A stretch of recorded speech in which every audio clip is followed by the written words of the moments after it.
Hey, folks, welcome to a new episode of the Whiskey Ring podcast. Today, I'm talking to a distillery that unfortunately I just missed while I was out in Denver, but I will be back at some point to visit. This distillery, based in Boulder, is coming off of a big win, having just won the 2025 World Whiskies Awards in Kentucky, winning for World's Best Small Batch Bourbon for their 2024 Cask Strength. Here to talk about it is the founder, owner, Alastair Brogan of Boulder Spirits. Alastair, welcome on. Hi, David, and thanks for having me on tonight. Absolutely. Thrilled to have you on. Uh, so let's jump right in with the Boulder Spirits. So there's Boulder Spirits and Vapor Distillery. Uh, Yeah, so we've got to go back a little bit of history there.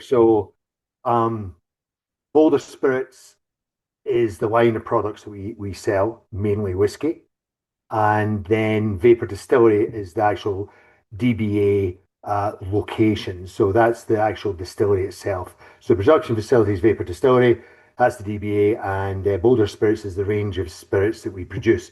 And that all came about because, and we'll get more into it regarding my history, but it really came about because there was a trademark issue before I got involved with the business. Therefore, we're just working our way out of that kind of thing. So, as a lot of craft distilleries have trademark issues, but yeah. for sure. So with that, let's, most of the questions that I ask on here are going to be hopefully new to you, but I always start out with what was the origin story for Boulder Spirits and Vapor? Um, so one of the first DSPs in Colorado was Vapor Distillery. It's under the business Zephyr Spirits, if people want to look up the DSP. And that was way back in 2007. And we were one of the first in Colorado. Now there's about 120 craft distilleries in Colorado. And we were a gin company. This was before I was involved. And we do some spectacular gin. We do a New American gin, we do a cast aged gin, we do a pink gin, a Navy strength gin.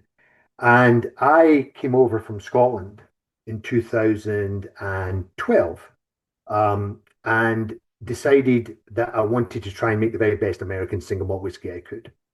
And I brought a Forsyth's copper pot still with me, as well as my American wife and two very young Scottish born children of 1 and 3. So it was a huge life change, big change of career. And initially, I was only going to be doing the distilling as a hobby. But I met up with Ted Palmer, who was the Zephyr Spirits DBA Vapor Distillery, and he's made some fantastic gins. And I brought my still into his location. In those days, it was a lot easier to buy into a license than go through the rigmarole of getting a license. Although I must say it's a lot easier now. And started laying down whiskey and started laying down single malt whiskey. Very quickly, I realized I had to lay down bourbon as well, but that's another story. And after 5 years, when the whiskey was coming online, Ted retired. I took the business over. Now the business is 100% owned by myself, and we really focus on American single malt whiskey. I'll come back to that later about having to do the bourbon. So Yes. when I'm curious here because I think I had a timeline wrong in my notes here that I'm realizing, which was that basically when you came on with Boulder and Vapor. So when you were looking for a place, as you mentioned, your wife is American, you had been living in Scotland, Mhm. you yourself are Glaswegian. Yeah. Uh, so I've heard you say when you were looking for a place in the U.S. for you and the family, you were looking for kind of like a Goldilocks zone of not too hot, not too cold, not too dry, not too wet. Colorado seemed to fit the bill on this. Um, was that? It sounds from what you just said though that you moved to Boulder because, in part at least, because the distillery was there. You were going to be part of it and all of that. Is that right, or am I skipping a step? Well, when my wife decided to move to the U, our first thought is we were going to bring up a family, and we looked at the US. And with, to be honest, limited knowledge, my wife was from Pennsylvania and Lathrop, Florida. We just knew we didn't want it to be too hot, too cold, too crowded, or hurricanes and tornadoes. So that actually, it completely negates the north, the south, the west, and most of the east. And Colorado is somewhere where I had been many, many times, and it just started to grow that this was maybe the place we wanted to go. The craft distilling scene was vibrant, and I think it was a match between where we wanted to bring a family up and also somewhere where we could make some fantastic whiskey.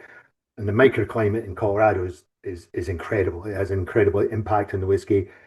So, we both decided that Colorado was the location we wanted to come to. And that was back in 2012. But I hadn't decided on joining up with Ted with the gin. I was going to just do it myself, find a little room, make my whiskey, sit for 5 years, 4 or 5 years, and then launch it. And but I met Ted, ex-Navy chap, meticulous, ex-brewer, and I just thought, whoa, this could be really, really good. And it was a great partnership and a great resolution when he wanted to retire. So everything sort of fitted in. But I ended up a bigger setup than a hobby, and a bigger setup than I actually thought I was going to get involved in, which was good in one hand, challenging in another. For sure. I mean, you obviously, far be it for me to question the wording chosen. One of the sources I was looking at was Authority magazine back in December of 21. You were saying before you came on and started distilling, you did research, you took courses, you had interned at Isle of Arran. Yeah. And I'm thinking to myself, I had heard you use the word hobby before, and I'm like, this is a lot of investment for a hobby. You know what I mean? Absolutely. Um, you're right. I interned at Arran Distillery. They were the few that would actually take me on because there was always insurance and employment insurance problems. So I ended up working with them for about 6 weeks. And I've got a couple of friends who were master distillers in Scotland, and they really helped me sort of make that decision and whether, how I was going to organize myself, what kind of still. I did all the research before, and I decided certain aspects of whether it be the ingredients, etc., was going to be almost standard because I didn't have a long background. I wasn't a brewer before. I wasn't a distiller before. So I did a huge amount of research before I came in. And yeah, you're right. I had to put my hand in my pocket way more than I had hoped to do over the last few years. Yes. Laying down the whiskey. And just jumping back a little bit as well, and this is all to the history of it. As I said, you're Glaswegian, grew up in Scotland. This is also your third career. You're Sure. in the military, ran a business, so this is really, third go around. You've talked about growing up in Scotland and how growing up there instilled a love of, I don't want to say love of whiskey because I don't know if you were drinking that early, but like, a love of whiskey and it being around and love of distilling from a young age because it was just around. And I'm curious if that's a widespread phenomenon of Scottish children, like they're all dreaming of having a distillery one day. I don't think so. I mean, a bit like Kentucky being known for their bourbon and the state of Kentucky being one of the biggest producers. Scotland, because of that word Scotch, we're allowed to use. Whereas bourbon, I think being brought up in Scotland, it's a bit being brought up in Kentucky, it's all around you all the time. Scotland's a small country. We've got 5 million people the size of Colorado, but we've got 141. There's been a couple of closures recently, but 141 distilleries, big distilleries and grain distilleries, single malt whiskey distilleries.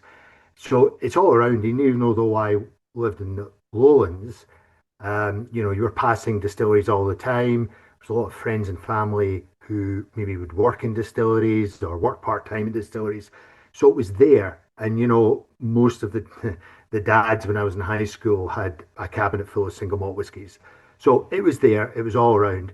Not much bourbon, but certainly single malts all the time. So yeah, you were brought up with it, but I think it's only when you leave do you realize maybe the impact that had and how much there was, or how much the Scottish economy, for example, relies on whiskey, as you know, the Kentucky economy does. For sure. So just uh, jumping into one other thing that you said you have a couple of friends who are master distillers. Now, this come about because of the internship at Aaron, or was it pre-existing, and had you become friends with a bunch of master distillers? I think it was not necessarily pre-existing. I got to know more people as I got involved with internship, as I got involved with buying the still. I looked at a couple of consultants, but really I didn't want to go down that route. And then there was a chap called Andrew Shand who worked for a multitude of distilleries.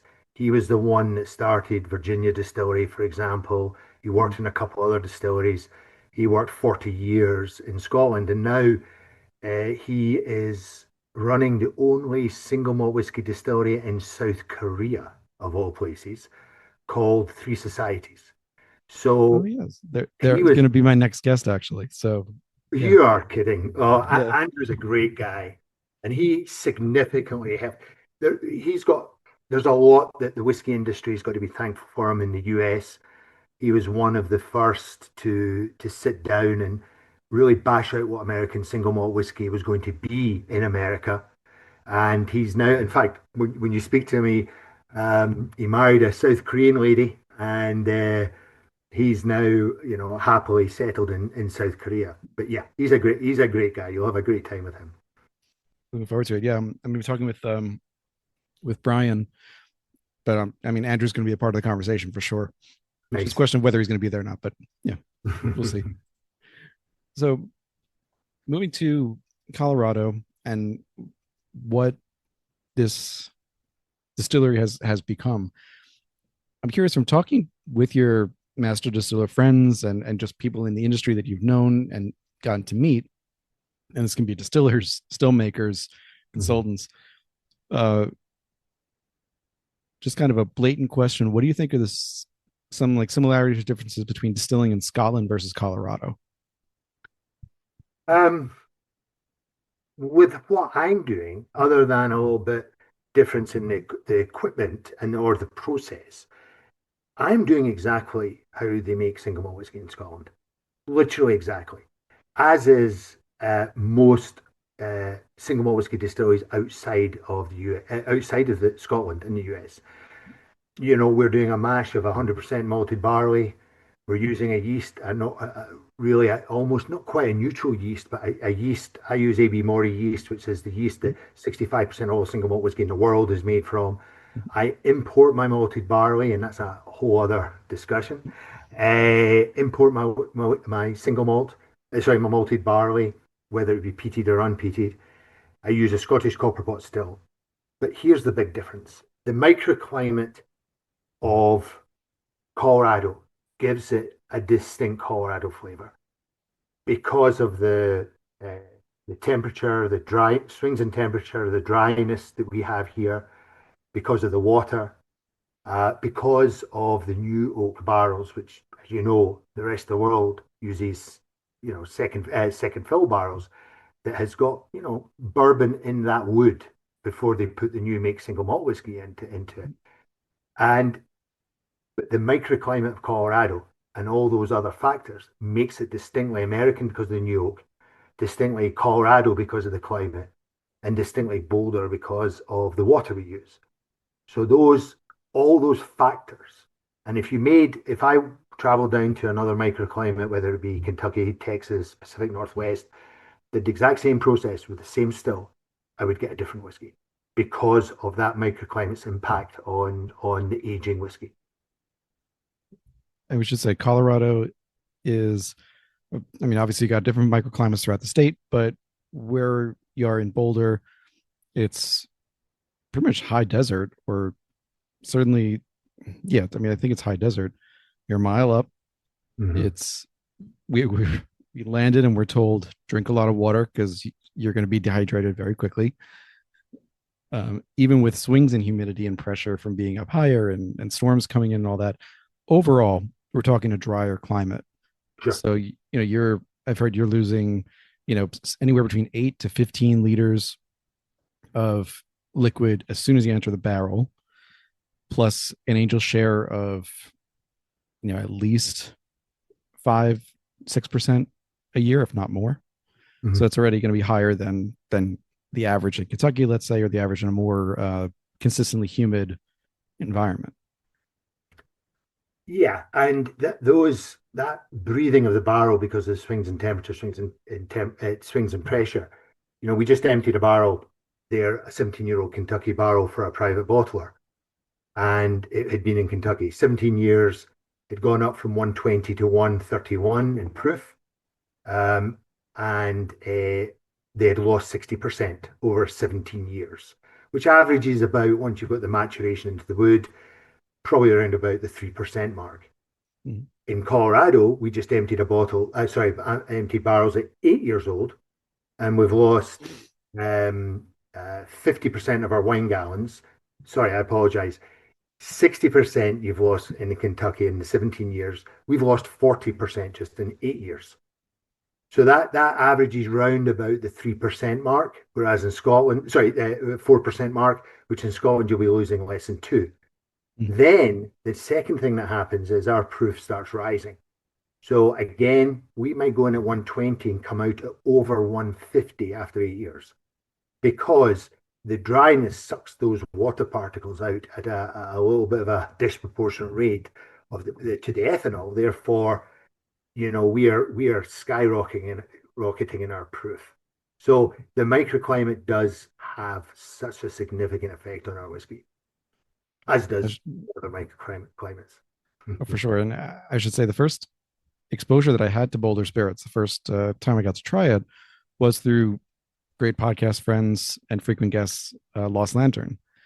Yes. And I've had two of their bottlings from you. Both of them, I think, were hazmat.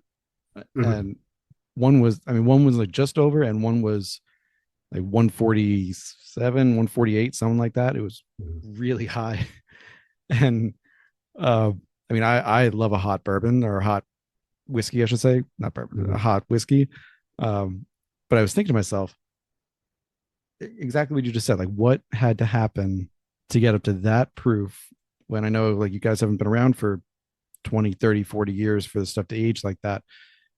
And one of the more fascinating comparisons was going back to one of those bottlings. It was the peated one. Yeah. So not the second one that was finished in Armagnac cast. I think just a straight peated one. Mhm. And comparing it to your bottled and bond single malt, Yeah. as well as the bourbon, as well, because we'll get into this in a bit. But the bourbon has a significant malt component to it, so it's not. I didn't find it as kind of off the page as I would have normally comparing a single malt to a bourbon. But we'll get to all that in a second. But one thing I wanted to just pick up on before I forget is you said you import the barley, whether it's peated or unpeated. Now you have the Colorado microclimate that is dictating your entire maturation schedule is going to be dictated Mhm. by that microclimate. Um, you have said though, aside from just importing, that you don't really focus on local barley, like the local terroir, if you will, is not your focus. And from what you said, it's most malt in the U.S. is made for beer production. It's the same malting style and process, but more focused on brewery needs as opposed to what a distiller might need. Yeah. So more on less yield if more flavor, but that doesn't always align with what you need. Um, was that kind of a really early decision you made that like we're gonna bring in the barley? And I mainly ask this. I know I'm rambling. I mainly ask this also because Colorado is such a big beer state Mhm. that if anywhere like Colorado and Pacific Northwest, I would figure maybe there would be good barley, but maybe it wasn't for your purposes. I think when I first started, I wanted to basically stick to the basics and allow all those other things, New York, the water, the climate to really take control. So I did two things. I was the first to import AB Mori yeast, which into the US, because I didn't want any wayward flavors. I'm not a brewer, so I know brewers really use yeast to impart flavors. I didn't want that. I wanted to stick to the basics on that and allow other things to take over. It's the same with the malt. I wanted the malt to play, uh, have the basis of that because it was going into a new charred oak barrel. Mm. So since I've been here, there are malting houses that are starting to grow and using very specific, pale ale malts and pale malts and specialist malts. And, I give a shout out to Root Shoot Malting House. Root Shoot is 20 miles north of here. And they used to do a lot of the Coors malt. They now switched and they are really focusing on distiller's malt, a great family business. And their malted barley we use actually for them under their brand called Root Shoot Single Malt Whiskey. And they actually just won the world's best whiskey, the London Whiskey Awards. Now we use their local malt to make their whiskey. Now, what we have found is there is such a distinct flavor contrast. We do everything the same other than the different malt. So what I find with ours, in very simplistic terms, yes, it's closer to Scotch. It's a little bit more delicate. It's a little bit more, how can I say it, complex. Whereas American malt, what I find personally is that it's more robust. There is a ever so slightly beer flavor to it because you're associating that maltiness for beer. Mhm. So there's a position for both of them. So, but what we found is in our Leave No Trace, which is our one of our annual releases, we use different finishing. Was a peated malt finished in a sherry barrel. What we found is we blended 10% of root shoots in, and we couldn't go much further than 10%, otherwise it would have overtaken our whiskey. So 10% was good. So there's a place for both of those. However, we are working with them to make that transition a little bit more towards the local grain. And that's taken a while, but it's happening now. It's a fascinating study. I saw that there was some of that in that new release, and I was like, I gotta try that because why not? And I know a few people who have worked with Root Shoot. I was not aware of their past working with Coors and switching over to distillers. Curious to hear what that story was, but focused on you today, so we're gonna stick with you guys.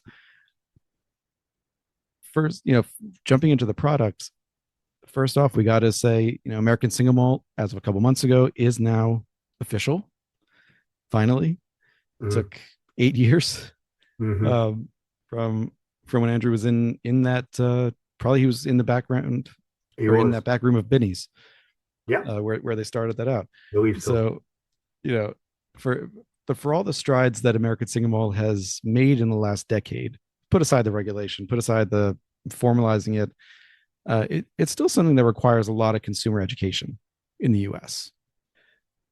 And you've spoken about having to talk to consumers, having to talk to on-premise retailers about what is American Single Malt, where does it fit on their shelves, how do they sell it to a customer. For you as a brand owner, as someone who's kind of jumped into this head first, what do you feel has been the most effective method of educating consumers? I think it's the old, spirit to lips, whiskey to lips. I think that's the biggest part of what we're doing. And we've got the American Single Malt Whiskey Association. It's run by Stephen Hawley. And Hawley, that's how you pronounce his name, I believe. And he's great. I mean, he is trying to sort of corral all the single malt whiskey people together and try to coordinate that education, coordinate that public relations, coordinate these things so that we can get the message out. But I find, a liquor store, Colorado Springs, only last week, and they never had our single malt whiskey. They had our bourbons. They took on our single malt whiskey. I did a hand sell, sold 10 bottles. So that's me standing for 3 hours on a Friday night, hand selling, tasting, sampling, hand selling. So there's 10 people now who've tasted not necessarily our whiskey, but American single malt whiskey. Listen to the stories, and we've got maybe 10 people in Colorado making single malt whiskeys.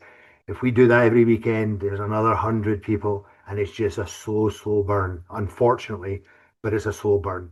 And people are starting, I know single malt whiskeys in Colorado where if you ask them to come in for tours and you ask them, do you know it's a single malt whiskey? Because they've mentioned the brand. Do you know it's a single malt whiskey? And they go, no, I just like the flavor and the taste of it. They're, focused on that's the brand I like. I love that whiskey. And they don't even know it's a single malt whiskey. They just know that. So that education, even with people who like our brand, that education part is going to have to always be there. And we sell our single malt in Scotland, and I've been round a lot of the specialist whiskey shops. And what I love about that is that even Scotch whiskey drinkers, people who really are into whiskey, not necessarily just Scotch, want these new tastes and flavors and know the stories and the reasons why, and vice versa. Scotch coming over to the US, it's about education. And that leads perfectly into my next question, which was, to flip it, Boulder Spirits American Single Malt is sold, as you said, internationally. It can be found, I think, in 8 or 9 countries at least now. You're also got a good stronghold in Alberta over the border, although there might be a pause on that right now, but leave that for a different conversation. You said, international whiskey groups are excited for American Single Malt. They want to see what producers here can create. So since there's education on the other side as well to educate the international groups, is that a different kind of education because they're coming from a background of, all right, I already drink a lot of single malt. This is American, as opposed to going kind of different category from bourbon to single malt? In my experience, I think, growing up, other than Jack Daniels, nobody drank bourbon, and they saw bourbon as quite a cheap spirit. I think that's since I moved over here, I realized, Europeans it can't be further from the truth. There are phenomenal bourbons in the US, and I've only scratched the surface as a non-bourbon European drinker, and so I think there's an education on European side as well on what bourbons are and what they can be, especially when you've got different mash bills, still bourbons, but still different mash bills, high rye or high wheat or high malt. It really is a fascinating subject. However, I think there's definitely a better and I'm careful what I say about this, better education on what single malt whiskey is outside America. So Canada, South Africa, and Europe are people, when I talk about single malt whiskey, they understand what it is, and they've got just want to know what the nuances are. Oh, it's new charred oak barrels. Yes. Oh, it's a different climate than Scotch or German single malt whiskey. Well, Germany and the UK, Scotland are similar in the north of Germany. So they want to know the nuances, but they've got that base education of what single malt whiskey is or what Scotch is. Americans don't have that. They have it in bourbon. And I'm still learning about that. And just to divert for a second, I don't want to skip over your bourbon because again, this conversation is mainly focused on single malt and that part of the business, but the bourbon is a 51% corn, 44% malt, 5% rye recipe. And it is unequivocally one of my favorite bourbons that I've had this year. Thank you. Favorite new bourbons. And I think between you and Chattanooga and Tennessee, who's also doing a high malt bourbon, not as high as you are, but a high malt bourbon, and theirs is at 25% as opposed to 44. There's something about a malted bourbon that I'm just loving. And I think it comes down to the mouthfeel more than anything. You get the great flavor from the malt, sure, and all that, but it's heavier. Because your bourbon, the one that I have, Hmm. is at 42%, 84 proof. Hmm. Most bourbons for me at that proof, I barely taste it. It's like maybe a little strong iced tea kind of thing. But this lingers on the palate. It has flavor on it. It's not just passing through an effervescent. And I love that fact. And I love the fact, this is calling back to earlier, you said you wanted to really only make single malt, but Ted convinced you that you had to make bourbon. And the compromise seemingly was that it had to be a different kind of bourbon using the malt. So what was that conversation like? I think the conversation we've got other bourbon distilleries here in Colorado who have got some interesting mash bills, whether they be you know 56 corn and 34 rye. And traditionally, rye and wheat has been used as the flavoring. When you ask a lot of large distilleries, why don't you use malt as a flavoring? You get the same answer as a lot of Scottish whiskey distilleries. And there's no there's no harm in this because they've hit a rich vein of success with this, is that's not how we do it. And what's great about craft spirits is we can chop and change and try things out. So it does help our production because malted barley really helps break down those enzymes. It's very enzymatic. It helps. It's husky, and so it helps our process. But I wanted to bring in malt as a flavoring, so going very high seemed logical to me. 5% rye, that was really a thumb in the air for the rye. 51 corn. But for me, what I wanted to achieve is I wanted for a non-bourbon drinker until I moved to the US, other than Jack Daniels, um, there's a lot of heat and sweet to most bourbons. And that heat and sweet is pretty off-putting to most European single malt whiskey drinkers because there's very limited supply of brands in Europe. So I wanted to calm that heat and sweet down and add another flavoring. And I think for me, it's worked. As the consumer, it's absolutely worked.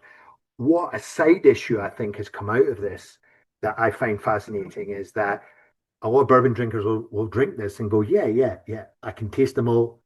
I can taste the sweetness and the heat of the corn, but there's another sweetness.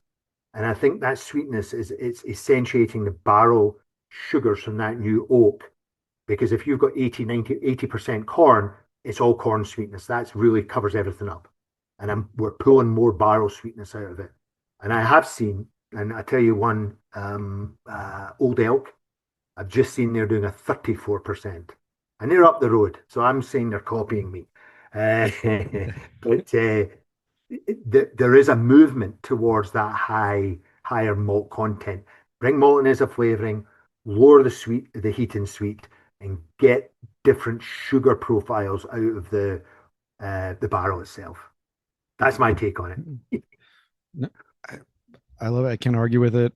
And we'll just say we will pour one out for Old Elk in Colorado, as they're no longer going to be doing anything in Colorado now. Sure, yeah. Um, I it was a couple episodes ago. I got to interview Mel right before the news broke. Fantastic interview still, but I hope they continue to do some of those higher malt experiments because they were delicious. What I got to try. So, um, coming back to you, so as you said, you came over with a Forsyth pot still. Mhm. Number one, is it still the biggest pot still in the state? 1,000 gallons. I Yeah. think it is. I mean, probably the biggest distillery to us, the biggest distillery in Colorado, I would suggest that make their own product is Stranahan's. Mhm. And I believe they've got like two 600-gallon stills or 700 gallons, but they've got two of them. I've got one. Right. So combined, so they've got a bigger one as far as volume. But as a single still, I think it is. And a funny story about that is when I approached Richard Forsyth, because really Forsyth of Rothes are the only ones that were making Macallan, or they make everybody's other than Diageo's, which I believe they've got they've got their own still makers, and there's a Mhm. new one. I think Macmillan's has appeared in the last few years, but the oldest and the most famous is Forsyth's. And when Richard Forsyth, I read in the paper that Macallan had ordered a ridiculous number, like 26 stills, and it was a 3 year waiting list. And I phoned up Richard and I said, "Hey, Richard, are you going to bump me now? You've got this massive order from Macallan." And he said, "Alistair, your still is so small that I can make it in between time. So don't worry about it. You'll get it in time."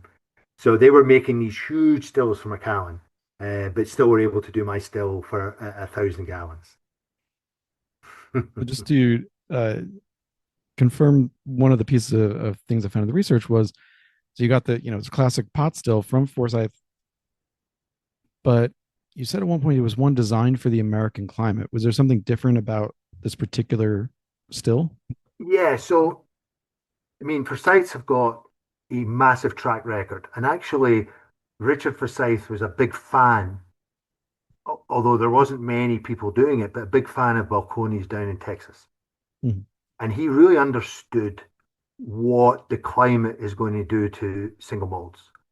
So he designed the the still to give less reflux. Less reflux gives a heavier whiskey. The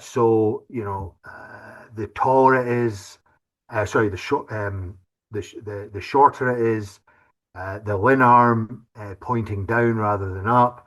All these things are going to give less reflux because with a Forsyth still, every still will give a completely unique, different whiskey. That's taken as a read. But one of the things that can manipulate a little bit is the reflux, and the reflux because the new make is going into a new charred oak barrel. There was a concern that that oak could, as it does with some whiskies, 12, 13, 14. I'm not the bourbon expert, but can overtake, the barrel will overtake. So I had a 17-year-old Kentucky whiskey not so long ago that we borrowed for a private bottler, and it was just oak, oak, oak, which is the American palate because Americans are used to that oakiness and sweetness in a lot of their whiskies. Uh, Single malt whiskey drinkers aren't. So the real issue was, will the barrel overtake the single malt, which is a bit more delicate, a bit more nuanced, quick. So let's get a still that matches the climate and what barrel it's going into. So I always given the likeness, if you use an Irish whiskey and put it into a new charred barrel, Irish whiskey is 3 times distilled. I won't be rude about the Irish. Um, I'm as Irish as they come 4 generations ago.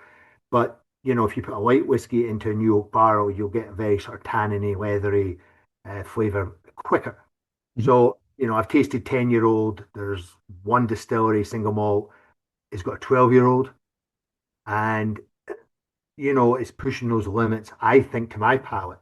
But my palate is not accustomed to an American palate. So when we're bringing out a 10-year-old single malt whiskey in about 8 months' time, because we've hit that age.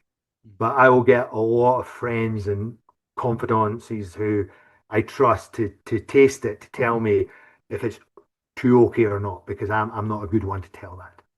I'll always think it's too okay. I tend to be the same way, honestly. It's the aside from mouthfeel, being too oaky is the number one determinant of whether I'm going to like something or not. And I tend not to like those older American whiskeys for that exact reason. Hmm. So, but that makes sense. Having a heavier distillate ultimately that's going to Sure. hold up to using new charred American oak, using a number 3 char. So it's not a heavy char, but it's not like a char 1 either. There's going to Hmm. be char influence in this, and Sure. and you can see it in the color. Hmm. It's not a single malt that's been put into use cask where the tannins have already been leached out for the most part. So personally, I was really happy to hear that thought process had been put into it, because we both know that there are plenty of distilleries who wouldn't. They just buy a still and kind of see if it works or not. Sure. So with the still and what's happening in still and also in your maturation, we talked about earlier, it's drier, the humidity's all over the place, the temperature, the pressure swings. and thus faster aging. You said on Whiskey Wanderlust maybe half a year ago, I think it was last November, that you were getting some different chemical reactions in Colorado than you would in Scotland or Texas. You alluded to this earlier, I think, when you were just talking about how you could get corn sweetness versus barrel sweetness in a whiskey. But I'd love to just let you talk a little bit more about what you're seeing in the different reactions. Um, I think there is a level, there is no substitute for time. But there's, and I, as I tell, people like to say, if you put it in a smaller barrel, it's going to be, with double the wood surfacing, wood surf contact, Mhm. you're going to mature twice as fast. And I said, well, it's not quite as easy as that. I think because we used 15 gallon 15-gallon barrels on our first year. And there was a significant difference between bringing out a 15-gallon at 1 year versus a 53 at 2 years, or half the time. They were different whiskies. There's an oxidization process that and oxidization is just one of the many processes that only time will give it. And so going small barrels and bringing them out of a year, I don't think is enough time. We keep even with the climate here, we will not even taste our bourbons until they're 3 years. So straight bourbon, 2 years, but we won't even taste it till 3 years because there's a massive difference between that 2 year and 3 year. What it gives us, well, I think for us, it, it, it gives it a unique Colorado flavor. So when you compare it to other microclimates, and I don't want to, I believe that there's positives in every microclimate. So I don't really want to go too much into what I find in each microclimate, but you're getting spicier notes from, I think, more humid locations. I think you're getting, for us, you're getting more balanced, but also more of we're getting great fruit flavors from ours. Is that the yeast, or is it going to be that maturation? That's where we can't really determine because our yeast is fairly neutral. I would love to do an experiment where we get pick 5 microclimates, swap barrels for 3, 4 years, and come out with a academic paper, not a brand paper, an academic paper saying, this is what Texas gives you. This is what Colorado gives you. This is the Pacific Northwest gives you. We tried to bring some distilleries together to do this, but people were getting investments from Diageo and then turned the backs on us, and various things were happening. But I would love to get that academic paper to really demonstrate what different regions will give you on the positive, nothing negative. So we can turn around and say Colorado gives you a more balanced whiskey a balanced whiskey with more of the lighter fruit, apple flavors, and Bumbulate, or whatever it is, compared to others. And I think Lost Lantern took one of our barrels up and sat it for a year and a half up in the Northeast. And when I tasted me and others tasted the whiskey, there was subtle differences there. We couldn't put our finger on it, but it wasn't our whiskey anymore because they'd kept it up there for a year and a half. So there was changes. Having visited where they're keeping the barrels, it Oh, was, have you? yeah, I visited in February Nice. of last year, and it was cold. So it's not, it's not wholly temperature controlled. It's basically just temperature controlled enough so that they can still work in there. But Uh, it's an old building, and the barrels are in the cellar. So um, I can see there being kind of more oxidization reaction as opposed to barrel interaction, and sure. which would be a massive difference from what you're experiencing in Colorado. Yeah. And I'd heard about that study of trying to do the study of a couple of different distilleries, same distillate but put in other places. I'll have to look back and see who I spoke to that also mentioned that, because I'd also love to see that. Yeah. And yeah, so the last thing I wanted to ask about about the it was with the reactions, but also just with your maturation in general. Do you find that those maturation quirks and the microclimate affect both your single malt and bourbon the same? Great question. This is just sort of, subjective experiments that we've done in tasting over the years. I think I find there is with the bourbon, there's a bigger change between, let's say, 3 years and 6 years in the bourbon than there is in the single malt. And hell, I know why. I just, when you're comparing them both, you just find that the single malt whiskey is just taking, so we've got 7 year, we've got 6, 7, 8, 9, and almost 10 years. And it's definitely a slower process in getting the change after. So we bring our single malt whiskey, our average is probably 5 years. But, when we are 40, we really wouldn't bring it out until 4. And 4 to say 8 or 9, there's a slower graduation in the change than a 4 to 9 on the bourbon. Absolutely. We're finding the bourbons are maturing a lot faster. So when we first brought our Cask Strength, that ultimately the 8-year-old won the world's best small batch of the world whiskies, we were bringing that out at 5.5 years. And that's where, Fred Minnick put us in his top 10, only at 5.5 years. So it was great at that age. At that age, at 8 years, it's even better. And I just think it just accelerates quicker than the single malt. I can't explain. No, it's fine. It's something I don't think I've asked anyone before about how a microclimate would affect different mash bills, but it came up because I had heard you say that everything is the same. And you said this in earlier, that between the single malt and the bourbon, the production wise, everything is the same yeast, same, process. They're going into the same new charred oak barrel. So all of that is the same. So the last variable then is that microclimate affecting it. So I thought it was worth asking. No, I think I'd love to know the actual chemistry of that, because I just think the bourbons seem to accelerate more than the single malts. I don't know how long we're going to get out the single malts, as I said before that the real char overtakes.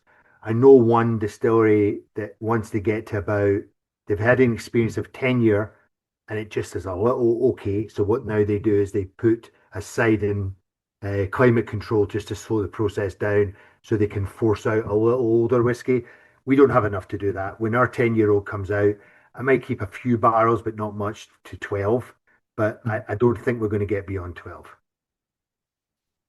I mean, at that point, you're making I know you want to say it's a passion decision, but it's a financial decision, because you can have a whiskey that goes too long, and some people have been successful in removing tannins and kind of softening those sharp edges that can happen and woodiness, but you need a lot of money to do it. And I mean, you don't want to lose a cask if it's worth. Yeah. And I don't want to do that. I want it to be all natural. No climate control, no additives or anything. I don't want to do any of that.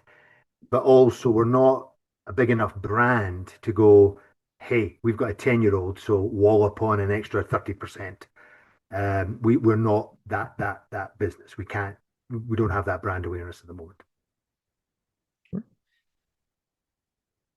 As you mentioned, you did, the 15-gallon barrels at the beginning didn't really work. It didn't work for the microclimate that you're in. As of last April, this is when former Boulder Spirits employee Ryan was on. He was on a different podcast. He said that everything on the market as of then was at least from 53-gallon barrels, and that's counting barrels that are larger format, because they're either X wine, X fortified wine. But 53-gallon American standard barrel was the baseline for everything you've done. he also mentioned you had played with some used oak casks as first entry. Is that something that's just for pure experimentation, or we see something down the market or down the line in the market? I think yeah, down the line. So we've got, I think it was 12 barrels, about 12 barrel, only 12 barrels at 2 years. And we're going to be putting more of our single malt in ex-bourbon. I also want to put root shoots into ex-bourbon at the same time because I think that's going to be a fantastic comparison to see how that impacts, that robust root shoot American grain versus ours.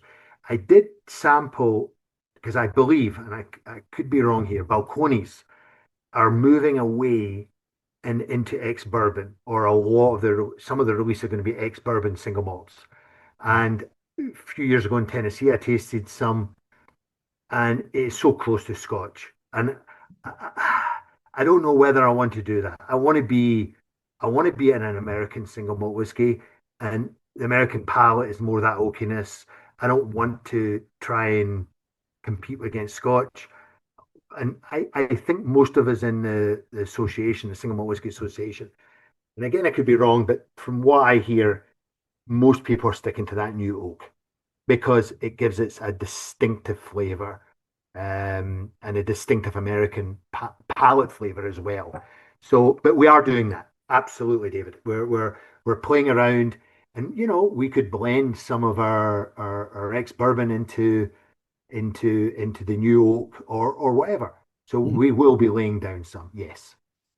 And since the regulations are set, you'd be Hmm. able to blend new and ex bourbon together. You'd still be single malt. You don't have to worry about it being a DSS or anything else. It'll still be American single malt. Yeah, I think only I don't want America to get into this whole age statement battle. Mhm. So it's got to be the youngest bottle. So yeah, if you're blending second fill with new oak, the new oak is going to be younger. New oak is going to be younger, therefore you'll have to put the age statement of the youngest barrel.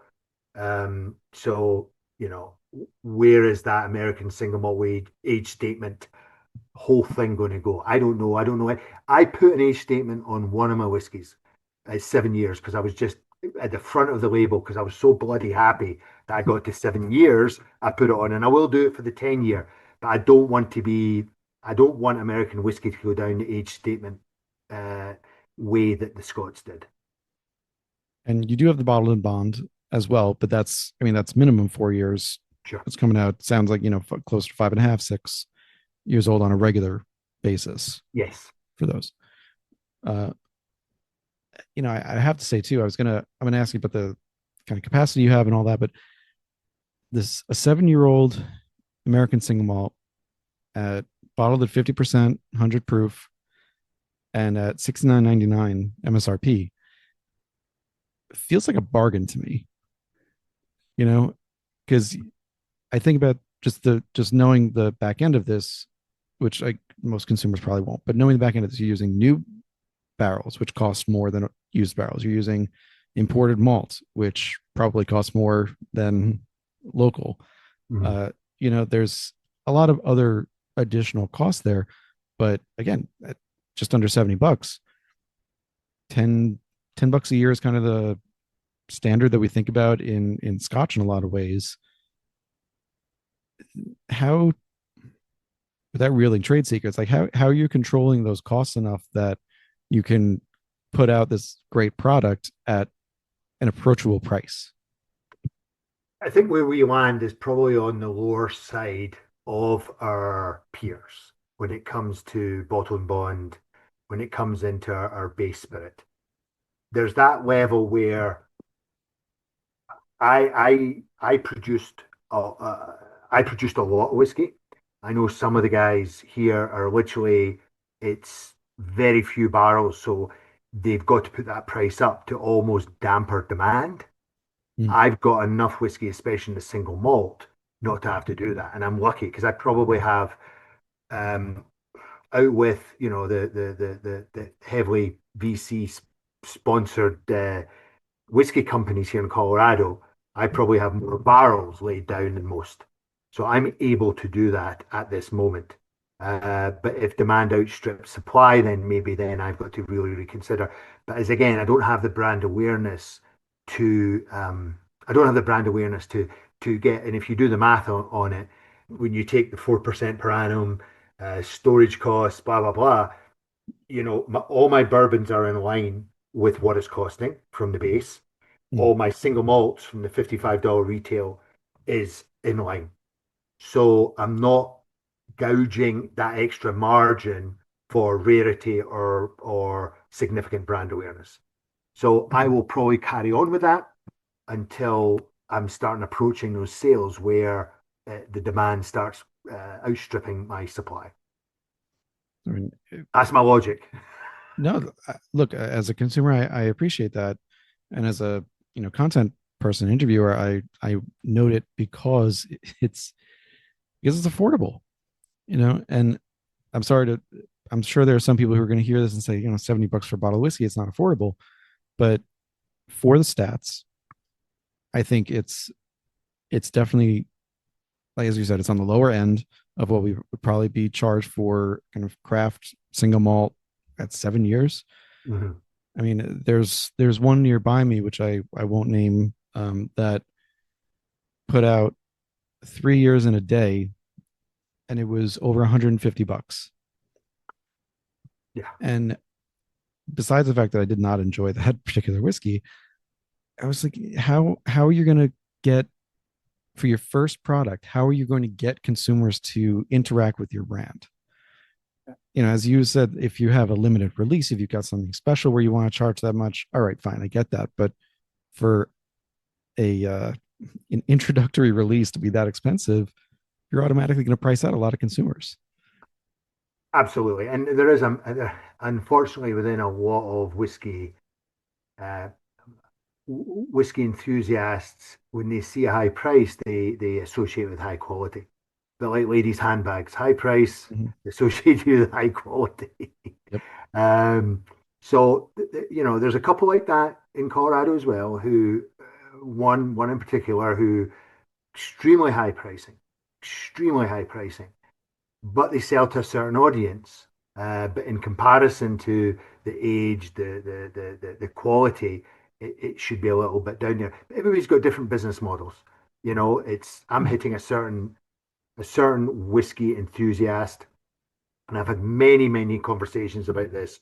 But also, I've got quantity, and when that dwindles, then maybe I have to look at the pricing a little bit. So that goes into your capacity. So you've got this. Let's say it's the largest single pot still in the state. Um, you have somewhere between 800 and 1,000 barrels Yeah. in in storage. I know you're not running at full capacity. Um, so because if it wasn't evident already, the fact that you're able to have root shoot malting come in and use your stills means that you're not running at full capacity. That's just how it is. So uh, because this is such a long term outlook for when you have to backfill those stocks, Mhm. I think in one of the more recent interviews, the stat was about 60% capacity was available for contracting, for others to use the equipment, meaning about 40% was used just for your purposes. Mhm. Does that feel like something that's going to, let me rephrase that, does it feel like that's a kind of stable point for you right now? Are you seeking growth, or is that comfortable? I think, with craft distilling, the vast majority of craft distilling in Colorado, and I would suggest in maybe other Kentucky, it's more about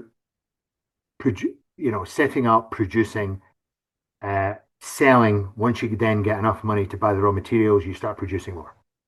That's not how a Scottish distillery sets up. They set up at maximum production, 7 days a week, 24 hours a day, because they've got the confidence, or they did have the confidence they could sell almost everything they make, either in the home market or in the Chinese market, under different brands or different labels or different whatever. So the business model isn't ideal where you are. You've got a capacity of 1,000 barrels a year, but you don't have you've got to build the sales to get to that point. So you substitute the the the the production by producing for other people. So what's been interesting in the last year, even although laws have changed in Colorado, distributors are changing, consumers are changing their habits and their spend, is that more and more I'm being approached by more and more people to lay down single malt whiskey for them. And a recent inquiry was, I want single malt whiskey, and I don't know who this person is because it's through a third party. I Mhm. want I want to lay down a few hundred barrels a year, but it has to be matured in Colorado. And I don't know whether they are an in-state or an out-of-state uh, company. So we are laying down single malts for other people at the moment, in a small scale, but we're open to doing that, storing the barrels, and then ultimately bottling it for them as we do for Root Shoot. But Root Shoot, I must say, they've got more of a part because they're literally 20 minutes up the road from us.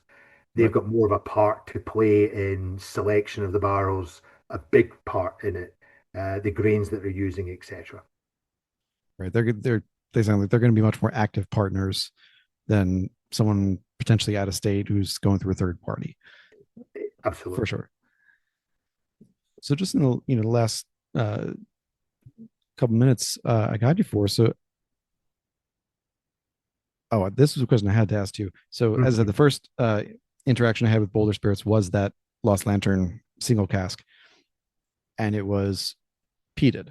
Mhm. Uh, to me, I would consider it was more heavily peated, but I that could have just been the night that I tried it first, Yeah. and it kind of embedded in my brain because you're not using super heavily peated. You've said you want it to be more approachable peat level. That's kind of trading that line between there's peat there, but Mhm. it's not going to turn off someone who is absolutely opposed to peat. I Um, love our peated whiskey for the simple fact that we taste so many people who will tell you they don't like peat mhm, or they tell you they love peat. And what I find with, I'm not a big peat head, but when we brought that in at 32 phenols per million and we blended it down, we do our cuts a little bit differently than Scots tend to run their cuts a little lower because they're trying to extract, like all Scots. There's a famous saying in Scotland, every penny's a prisoner. mhm, So the Scots like to get as much peat out of it as they can. We do our cuts a little earlier. Most of our peated malt is 7 or 8 years old, and it mhm, really therefore it gets less peaty and a little bit more approachable peat after 7 or 8 years, I think. It's a little bit harsher in year 3, 4, 5, but then when you get a little older, it sort of mellows. It's still there. But I wanted it to be more of a expression of peat than a peat bomb. And the best guess that I can make, and I don't know, 20 phenols per million. It's low. It's mhm, still there. But I love tasting people out on it because those people who love peat are not necessarily, I want as much peat as possible. I just like the peat at every level. mhm, And then the people who don't like peat, I taste them. They go, oh, because their first test was maybe a Lafroig 10 years old, that is, and it was the number one seller in the US. So that's like a peat bomb. yep. And I can see why a lot of people will never ever like peat again after tasting that. And not because it's bad, it's just not an introduction to peat. So No, having that has been really, really good. And we did a peated malt finish in a sherry. We're doing a peated malt finished in a muscatel. mm, So we're using peat and bringing it out as a single malt, but with a peat element to it, and just from the distillery. And it's proving once we taste them because we've got a secondary tasting room on Pearl Street in Boulder, mm. and it's great to be able to taste people. It's a tasting room. We don't do cocktails, but we do tastings and bottle sales, and it's great tasting people out on that. So I wanted to do a peat, but it's more people who like peat Mhm. that will sample it. I mean, I hope to get my hands on one or both of those because that's the way that I like peat the most. Is I don't mind a peat on its own, but with a sherry with a, I mean, I don't know if I've had them with a muscatel, but with a sweeter component to it to round it out. I love that pairing. And it's also worth noting your peat in profile is more Highland style peat. We're talking, grassier, earthier, as opposed to either the heathers of up in Orkney or the more maritime or medicinal down in Isla. And we're painted with a very broad brush there, but just Yeah, you're its spot profile, on. it's more approachable. You're spot on. So it's more Southwest Aberdeen kind of. Mhm. So it's not the heavy. It's easier to explain to people. Your Islay is sea Mhm. salt, heavy, heavy, heavy. Whereas inland tends to be either that more heathery or more very a lot of heather or not so much heather, more grasses and a little bit of heather. So I, I I didn't want that medicinal, overpowering Islay kind of peat. So we source it through Muntons, more towards, I can't remember the exact area, southwest of Aberdeen. Mhm. With the peat, have you, this could be another hypothetical here, but Mm. how do you feel the peat interacts with new American oak as opposed to refill? So I think for us, people will taste our single malt and it might not be for them. They're single malt whiskey drinkers, but it might not be for them because there's that a little bit more sweetness. There could be a little bit more oakiness, but also positive or negative. It depends where you do it. There's a slight heat, and I would say nippiness on our single malt. With our peated, it covers those things up. It covers up the new oak to a little bit extent, covers up uh, that little heat, a bit nippiness on our single malt. So suddenly they go, oh, I'm more familiar as a single malt whiskey drinker with this than I am with a new oak barrel. Sorry, a single malt in a new oak barrel. The peatiness disguises a few things that maybe they don't like in a new American oak barrel. So I get a lot of people who um, that enjoy the peat for that reason. Um, and it's more, yeah, a couple of distilleries. So I take my bottles over to Scotland a lot, and I love tasting my stuff to people, distillers, for just to see what their reactions are. And I get a lot of this is on the PT side. This is significant, definitely an American single malt whiskey, but it airs towards a lot of the flavors of Talisker on that side, with our single malt more towards the Jura to with our port cask finish more towards Glenfarclas, which I totally disagree with, but that's another story. So there's elements within our whiskies that are familiar to Scotch whisky drinkers, not just the malt. It's funny. I'm picturing Talisker and Jura, and both of those I associate with a little bit of maritime character in there. Not nearly as much as Isla, but some. I mean, they're islands. I agree. Yeah. But didn't get any salinity in your peat there. Maybe more on the kind of perceived ppm level. I can see Mm-hmm. that because definitely it perceives lower. It doesn't perceive as a super PD, 32 down to 20ish. I think it comes across lower than that, which again goes to the approachability. Um, so in just to start closing out towards the future of what you're doing, back in late 2021, your sales were about 60-40 bourbon to single malt. Yeah. So in some ways, it's vindicating Ted. Like bourbon's still going to sell, um, Mm-hmm. but 4 years later now, uh, is that still about the ratio you had, or is single malt gaining? Single malt is growing, but it's still about 50-50. So if you take our range of bourbon versus our range of single malt, both of them are growing. It took a bit of a step back 2 years ago, just everything that was going on, and Sure. then they started growing, but they're growing in unison. Although I think we're just almost finished out of our Cask Strength bourbon, which we Mhm. launched for 2025 or 24 into 25. Mhm. And I think then that will bottle number is the same, value a little higher in the bourbon. And this year, unfortunately, we're going to have less bourbon Cask Strength. We're going to have about half because of just what we set aside for that. So we're going to probably be 50-50 again into this year. Honestly, I mean, it's anecdotal from my end, but 50-50, I feel like it's still a pretty good ratio when bourbon usually rules the show, even if single malt is the focus. Our focus is So, single malt. We talk about our single malt all the time, and whatever sales and marketing we do, we present the single malt, but we also present the bourbon number two, and then we still do some phenomenal gins.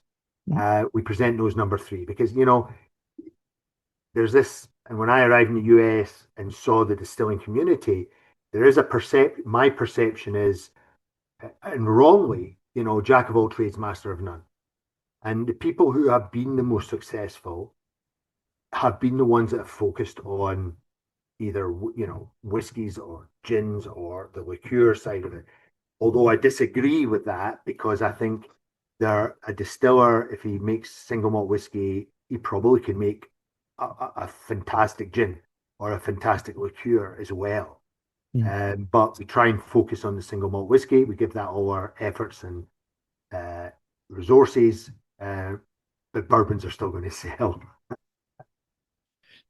So I mean and if it keeps the doors open and keeps the lights on for that single malt to keep coming out, Oh, that's all we can absolutely. ask for.